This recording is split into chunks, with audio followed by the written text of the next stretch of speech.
क्या आपको पता है कि जिस प्लास्टिक से हम लोग परेशान थे, उस प्लास्टिक को तोड़ने वाला, फोड़ने वाला और उसको निचोड़ के खत्म करने वाला एक ऑर्गेनिजम्स जो हम लोग के अर्थ में ही प्रेजेंट था पर हम लोग को पता नहीं था, उसका खोज हो चुका है। तो अब टेंशन लेने की कोई बात नहीं है हम लोगों को। जो प्लास्टिक से हम लोग परेशान थे, पर उस प्लास्टिक को तोड़ने के लिए अब एक फंगस आ गया है। वो फंगस जो है प्लास्टिक के ऊपर काल बन के मंडरा रहा है और उस प्लास्टिक को क्या कर रहा है, सिंपलर फॉर्म्स में तोड़ दे रहा है। जो काम 400-500 साल लगते थे होने में, वो काम अब कुछ ही हफ्तों में, कुछ ही महीनों में ही हो जा रहा है। मैं हूं आपका सौमेन सर। आइए जानते हैं उस फंगस के बारे।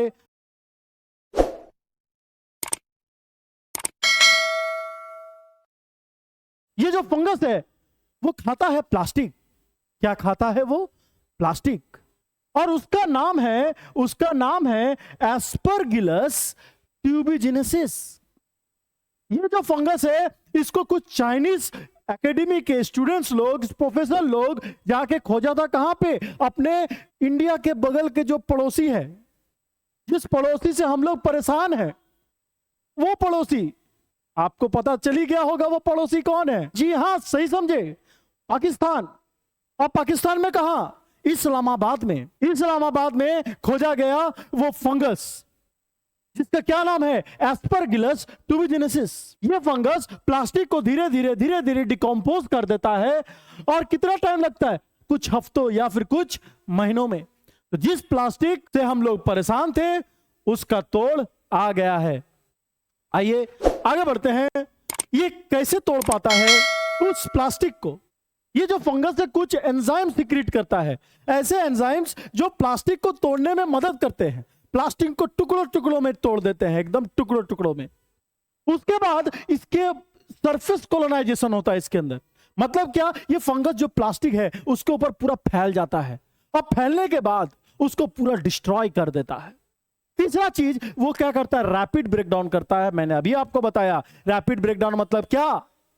रैपिड ब्रेकडाउन मतलब कि जो काम होने में 400-500 साल लगते थे, अब वो काम बस कुछ ही महीनों में, कुछ ही हफ्तों में ही हो जाते हैं।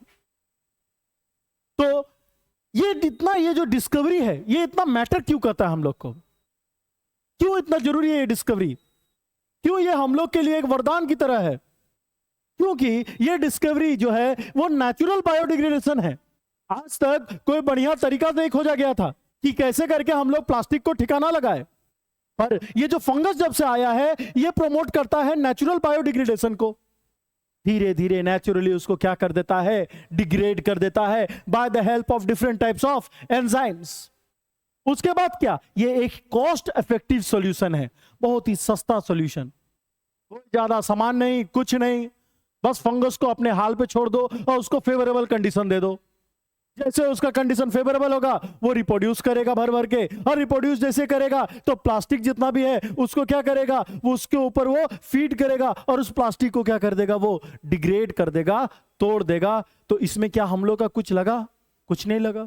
तो बहुत ही ज्यादा कॉस्ट इफेक्टिव सॉल्यूशन है। फिर अब हम लोग देखते हैं नेक्स्ट जो है, ये वो इको फ्रेंडली अल्टरनेटिव है। इको फ्रेंडली है, ये एनवायरमेंट को हार्म नहीं करता है ये, ऊपर से तो आपका एनवायरनमेंट के लिए फ्रेंडली है।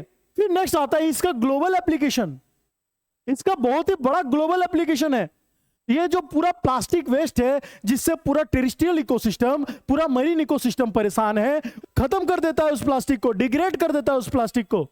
चलिए अब नेक्स्ट हम लोग आगे जाते हैं। आखिर ऐसा और कितने पाए जाते हैं ऐसे फंगस? और भी कई सारे, जैसे पेस्टालोटोपिस माइक्रोस्पोरिया। ये जो अमेजन फॉरेस्ट में पाया जाता है ये फंगस, और ये फंगस ऐसा फंगस है जो बिना ऑक्सीजन के प्रेजेंस में भी काम करता है, एनारोबिक रेस्पिरेशन शो करता है, जिसके मदद से ये जो डिकम्पोजिशन होता है, जो गहरी लैंडफिल्स में होता है, वो भी काम ये कर लेता है। तो कितना फायदेमंद है ये। फिर नेक्स्ट एक और पाया जाता है जिसको कहते हैं आइडियोनेला सेकिनेसिस। ये आइडियोनेला सेकिनेसिस जो होता है, ये भी एक बहुत ही बढ़िया फंगस है। ये क्या करता है? जो पीईटी प्लास्टिक है उसको वो तोड़ देता है। पीईटी प्लास्टिक से बना हुआ रहता है हम लोग का वाटर बॉटल्स, और भी कई सारा चीजें जो हम लोग का पीईटी प्लास्टिक से बना हुआ रहता है, जिसको हम लोग फेंक देते हैं और वो 400-500 साल तक वो डिग्रेड नहीं होता है। पर अब इस फंगस आइडोनेला सेकेनेसिस के द्वारा वो जो बोतल्स है हम लोग का, जो पीईटी प्लास्टिक से बना हुआ है, वो टूट के अब क्या हो जाएगा, बिखर जाएगा। पर अब तो सिर्फ अच्छी अच्छी बात हो गई, पर कुछ तो प्रॉब्लम्स हो रहे हैं जिस कारण हम लोग इसको लार्ज स्केल पे यूटिलाइज नहीं कर पा रहे हैं। आखिर वो प्रॉब्लम्स क्या है? वो प्रॉब्लम्स है जैसे कि इसका अभी सेफ्टी कंसीडरेशन नहीं हो पाया कि आखिर ये इसका क्या रिएक्शन होगा, यदि फंगस ज्यादा ग्रो करेगा तो उसका क्या एडवर्स पड़ेगा एनवायरनमेंट में, ये अभी तक खोजा नहीं गया है। साथ में इसका हम लोग स्केल अप एफिशिएंसी यूज नहीं कर पा रहे हैं क्योंकि हम लोग को नहीं पता, इंडस्ट्रीज को नहीं पता कि कैसे इस फंगस को वो यूटिलाइज करे। तो अभी इस पे बहुत सारा रिसर्च होना बाकी है। साथ में अभी लेबोरेटरी में काम चल रहा है, रियलिटी में नहीं, लेबोरेटरी में अभी हो रहा है ये सब चीज। जब इसको हम लोग मास स्केल में अप्लाई करेंगे, जब इस फंगस को ग्रो करेंगे, तब हम लोग को देखना पड़ेगा कि इसका क्या असर हो रहा है एनवायरनमेंट पे। चलिए ठीक है, तो हम लोग का जो फ्यूचर है इसी में है। तो इसके लिए हम लोग क्या कर रहे हैं, हम लोग सुपर फंगी डेवलपमेंट कर रहे हैं। मतलब हम लोग क्या कर रहे हैं, बायोटेक्नोलॉजी का इस्तेमाल कर रहे हैं और एडवांस फंगी बना रहे हैं, जिसके मदद से ये फंगस को अपने तरीके से हम इस्तेमाल कर पाए प्लास्टिक को डिकम्पोज करने के लिए।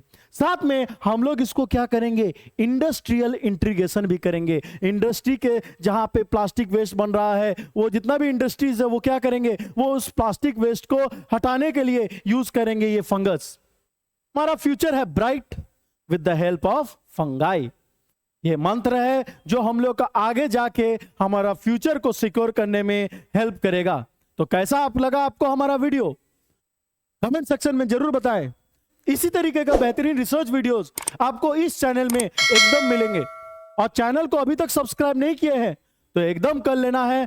धन्यवाद, शुभ रात्रि, भारत माता की जय।